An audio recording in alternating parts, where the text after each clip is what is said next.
This is a sensitive issue because the men and women on the borders are sticking their life out every day. We bow down to them for their services to the country. All of us are well and doing what we have to do only because you are doing what you have to do, otherwise we wouldn't be able to do what we're doing.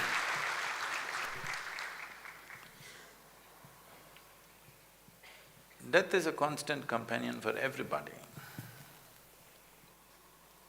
I'm not trying to belittle this, but a soldier is more conscious of this than anybody else.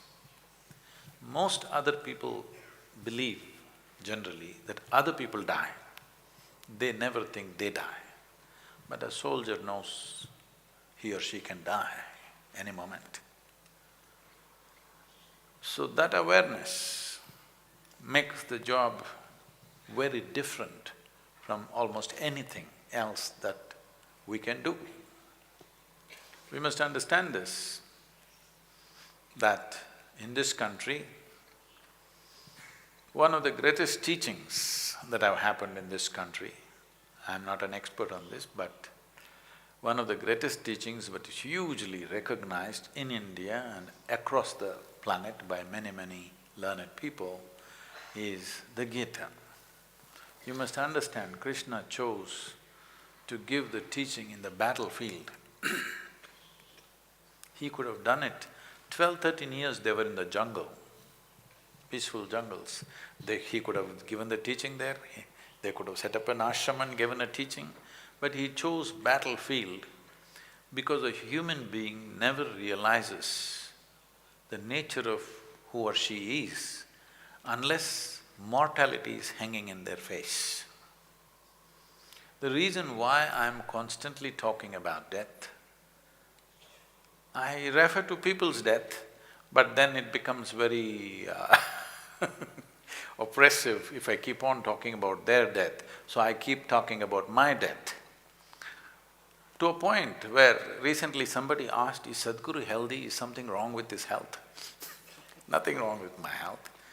But you may be healthy, but you still die. You may be young, you may still die. You may be fit, but you still die. Only when you're conscious of your mortality, exploring the nature of my existence becomes a natural aspiration.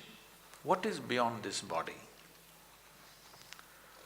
I'm not trying to belittle the situation of the Jawans and the officers who work on the borders, facing extreme situations and danger and death in real time, not as a concept, real time. I'm not trying to in any way belittle that, but I'm saying this is also a tremendous place where one to turn inward, because it is natural for a human being, when you are conscious of death, you want to know what is beyond this body.